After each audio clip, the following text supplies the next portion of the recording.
Hiriyaan koo obboleettii kiyya akka taate hin barre ture. Karaa salphaa fi gabaabaa ta'een moobaayila keessan fayyadamuu qofaan haala gaariitiin viidiyoo edit gochuu, suuraa fi faarfannaawwan sirba garaagaraa walirra kaawwachuu, jaalallee maatii hiriyaa keessan waliin suurota kaatan walitti fiddanii bifa viidiyootiin kaawwachuu kan feetan yoo ta'e appilikeeshiniin ajaa'ibaa bifa salphaa ta'eetiin fayyadamuu dandeessan viidiyoolee edit gochuu danda'u. Liinkiin isaa komentii viidiyoo kanaa kan jalqabaa jala jira. Liinkii sana tuquun daawunlood gootanii itti fayyadamuu dandeessu. Ani maqaan kiyyaa Tigist Essin jedhama. Kanan dhaladheetti guddadhe Wallagga Bahaa keessatti yeroo ta'u, barnoota kiyyas kutaa 1 hanga 10tti baradheen xumureera. Obboleettiin kiyya umuriidhaanis barnootaanis waggaa 2 na dursitu. Kutaa 10 akkuma xumurteetti gara biyya hambaatti imaltee turte. Waggaa 2 akkuma xumurteen yeroo nani barnoota koo kutaa 10ffaa xumuru koottu maatii gargaaruun dabareen kan keetii. Ani kanaan booddee gara biyyaatti deebi'een haalota dhuunfaa kiyyaa mijeeffachuun qabaa jettee na waamte.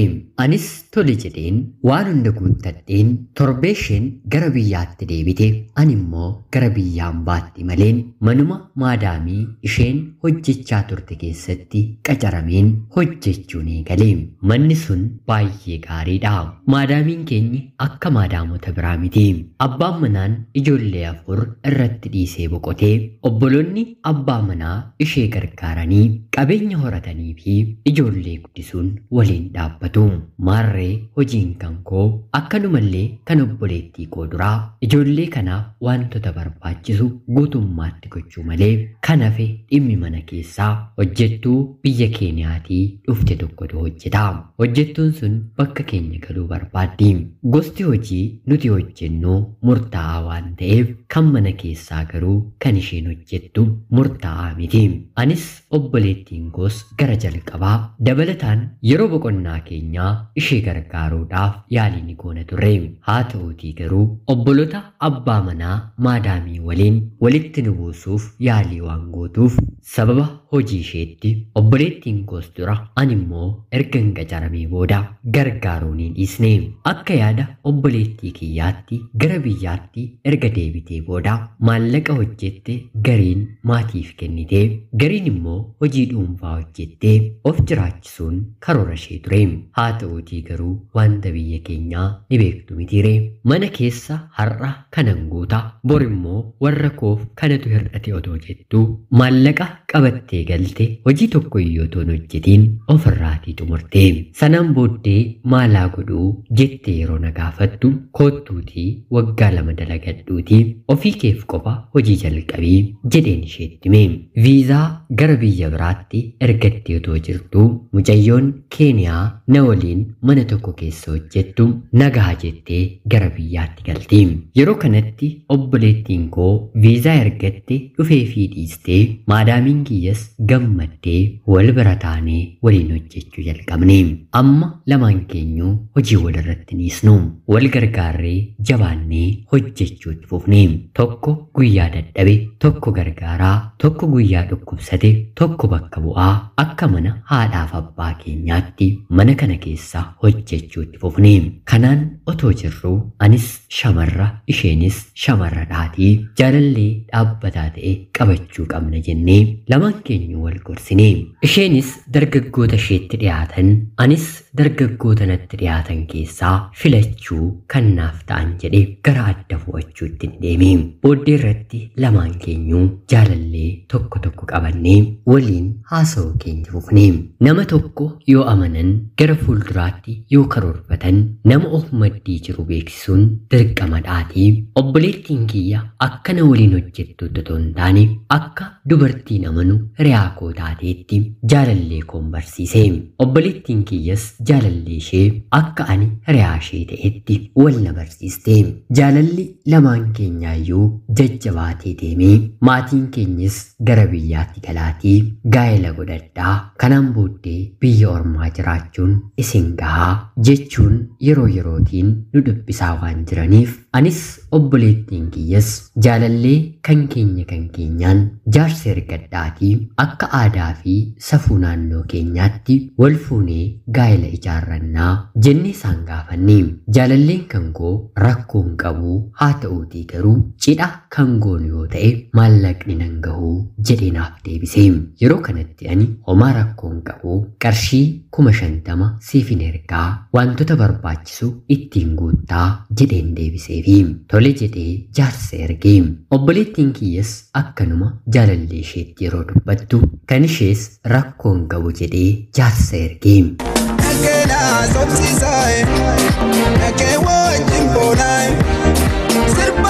Anaafis isheefis maatiin tole jedhanii dargaggoonni lamaanuu naannooma keenyaa haga kanaatti yeroo biyya jirru gadi fageenyaan isaan beekuu baannus argaa garuu sirriitti wal beeknaa. Nu caalaa garuu maatiin keenya waa'ee walii isaanii sirriitti wal beeku. Kanaan tole jedhamee guyyaan gaa'elaa kan koo fi kan obboleettii kiyyaa guyyaa tokkotti haa qabamu jedhamee muramee mudde 30 ayyaana qillee bulee baatii 3 kanafu ji'a fuuldura keenyaatti qabame. Tole jennee anis obboleettiin koos maadaamii keenyatti gallee nu heerumna jennee nama akka qopheeffattu ammumaa itti himnee ofiis of qopheessuu eegalle.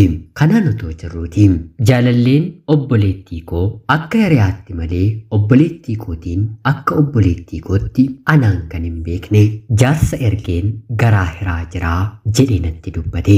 Anis maaliif garaa hirtaa jedhee yeroon gaafadhu dhiifama naaf godhi malee hiriyaa kee waliin umrii koo hafan nan jiraadha jedhee yeroo yaadu keessi kiyya xiqqoo nan fudhatu afaan darbeen nan gaabbee jedhee natti dubbata. Yeroo kana anis keessi kee kan si shakkisiisu yoo ta'e maaliif daftee bakka si shakkisiisne hin deemtu isheenisoo abdii si godhattee si eeggachaa jirti jedheen deebiseefi yeroo kanatti inni dubbachuu nan sodaadhe malee isheerra kan natti tole si'idha. Ati baay'ee namaaf yaaddaa haga ati anaaf yaaddullee isheen gonkumaa naan yaaddu jedhee naaf deebise. Yeroo kanatti ani anaafillee jaarsi akka warra kootti ergame ni beekta mitii maaliif akkana naan jettaa jedhee yeroon deebisuu fi eeyyeen anuu jaarsa ergadheeraa haa ta'uutii garuu situ nama raree otoo ishiin siitiin nan barsiisne ta'ee haga yoonaa waliin wantan turu natti hin fakkaatu jedhee naaf deebise. Yeroo kanatti ani si'a takkaa si'a 2 nan gorseeni. Sadaffaa irratti garuu obboleettii kootti wanta inni naaf barreesse yeroon argisiisu maraachuu malee wanti ishee hafee hin jiru. Bira wanta hin jiruuf nan tasgabbeesse. Gaa'ela kanas hin barbaadu naan jettee waan hundaan jaalallee ishees bilookki gootee maatiidhaan gaa'elli ishees akka dhaabbate jala murteetti himte. Jaalalleen ishee itti fufee gara kootti deebi'uuf yeroo jedhu jala mureen eenyummaa kootti himeen arrabseen bilookki ofirraa godhe. Eega kanaa jaarsis homtuus gidduu gallaan obboleettiin kiyya gonkumaa jette. Silaa guyyaan gaa'elaa lamaan keenyi guyyaa tokkotti murameera. Dhimmi jaarsaas karaa lamaan keenyaa xumurameera. Haa ta'uutii garuu kan ishee addatti waan dhaabbateef maatiin koo isheetu si hangafaa sammuun ishees xiqqoo waan tuqameef obsii fi gaa'ela keessan bara dhufutti yookiin immoo yeroo isheen sirreeffattu waliin godhaatii waliin koottaa akka keenyaaf erga jettanii lamaan keessaniifuu guyyaa tokkotti goonuu feenee turre. Haa ta'uutii garuu komii wal keessatti waan isinitti uumuuf atis obsii jedhanii kan koos dabarsanii. Anis wanta jiru jaalallee koo haasofsiiseen waan maatiin koo murteessan yeroon itti himu lakkii wanta biraa yaaddeetudha. Dhuguma wanti kuni dhugaa taanaan maallaqa gaa'elaaf siifan kennanaan jette naaf ergiitii sin amanaa jedhee na gaafate. Yeroo kanatti ani amanuu dhiisuu maal barbaachisaa yoon sitti erge baasii biraatti fayyadamtaa kanaaf anuma bira haa taa'uu jedheen deebiseefi kana dura dhimma jaarsummaaf qarshii 15,000 ergeen ture. Kanan dubbadhe irraa qarshii 35,000 natti hafa. Kana dinnaan waa biraa mijeeffachaa jirta malee tola miti jedhee innis oliif gadi na jalaa raafamaa jira. Akka hiriyaatti kan beeku obboleettiin koollee taasonaan jecha darbaa isheetti natti dubbate. Maallaqa kana baatii kana naaf hin ergitu taanaan anaaf ishee bakkatti haadha manaaf abbaa manaa taanu hin jiru jedhee isheetti dubbate. Guyyaa tokko bilook na godha, guyyaa tokko immoo hin banaamu. Hanga hin danda'e dhugaa jirtu himeen ija obsaan ilaalaan hin jira. Maallaqa kana jabeessee na gaafachuunsaa immoo tarii nagana kan jedhus shakkii natti uume. Mee hiriyoonni koo kanarratti yaada keessan naaf kenna. Anis obboleettiin keenyis gaa'elli murteeffanne lamaan keenyaafuu otoo milkaa'ee nafaa jira. Mee yaada kanatu caala jedhaatii yaada keessan nuuf qoodaa. Wanti kun yoo nuuf milkaa'e malee immoo gara biyyaattis hin gallu jennee murteessineerra. Ana obboleettii keessan Tigist biyya Ambaarraatii. Ulfaadhaa nagayaatti galatoomaa. Gargaarsa nama tokko malee suuraa keessan walitti fiduun weelluu yookiin immoo faarfannaa duuba gootanii viidiyoo hojjetachuu yoo barbaaddan barreeffama garaagaraa irratti barreessuun viidiyoo qulqullina qabu moobaayiluma keessaniin edit gochuu yoo feetan appilikeeshinii kana namoota miiliyoona 100 olitu akka addunyaatti fayyadamaa jira. Suuraa guyyaa dhalootaa fi gaa'elaa qophiiwwan garaagaraa walitti fiduuf immoo bifa bareedaa ta'een qindeessuun appilikeeshinii kanatti kan dhiyaatu homtuun jiru. Liinkiin appilikeeshinii kanaa komentii viidiyoo kanaa kan jalqabaa jala jira. Liinkii sana tuqaatii daawunlood godhaa buufadhaatii anaan taajjabaa. Yoo shama akkam jirtu kabajamtootaaf hordoftoota qophii Oromiyaa 24. Nagayaaf jaalalli tokkummaan bakka jirtan hundaatti hunda keessaniif yaa ta'u jecha guyyaa har'aallee seenaa obboleettiin keenyi lama ta'anii biyya Ambaarraatii nuuf ergan isiniif dubbiseen hin ka'a. Akkasin irraa barattaniif hubannoo cimaa ta'e tokko irraa argattan homaa shakkii tokkollee hin qabu. Obboloota keenya lamaan keessan seenaa kana nuuf erguu keessaniitiif guddaa galatoomaa jecha kabajamtootaaf hordoftoonni qophii Oromiyaa 24 yaada jajjabinaa isaan deeggaru komentii jalatti qoodaa fi jecha qophiin guyyaa har'aaf isiniif qabadheen dhiyaadhe kanuma fakkaatti. Haga yoonaatti yeroo keessan naaf kennitanii dhaggeeffachaa turuu keessaniitiif illee guddaa galatoomaa jecha laayik sheer gochuun illee akkana jajjabeessitan kabajaan isiniin gaafadha. Akkanumallee namoonni chaanalee keenyaaf haaraa taatan anaa dhufu kun Oromiyaa 24 guyyaa guyyaatiin xalayaa jaalala fi seenaa jireenyaa nama barsiisuu bashannansiisuu danda'u isiniif qabattee waan dhiyaattuuf sabiskiraayib gochuun maatii keenya erga taatanii booda xalayaa jaalalaa seenaa jireenyaa nama barsiisuu bashannansiisuu danda'u qabaattan karaa telegiraamii karaa lakkoofsa bilbilaa kiyyaa duwwaa 937 naaf erguun irratti hirmaachuu ni dandeessu. Qopheessuuf qindeessuun isin waliin kanan ture ani gammachiista shoomeeti. Seenaa gara biraatiin guyyaa boree hanga walitti deebinutti bakka jirtan maraan turtii gaarii isiniif hawwa horaa bulaa.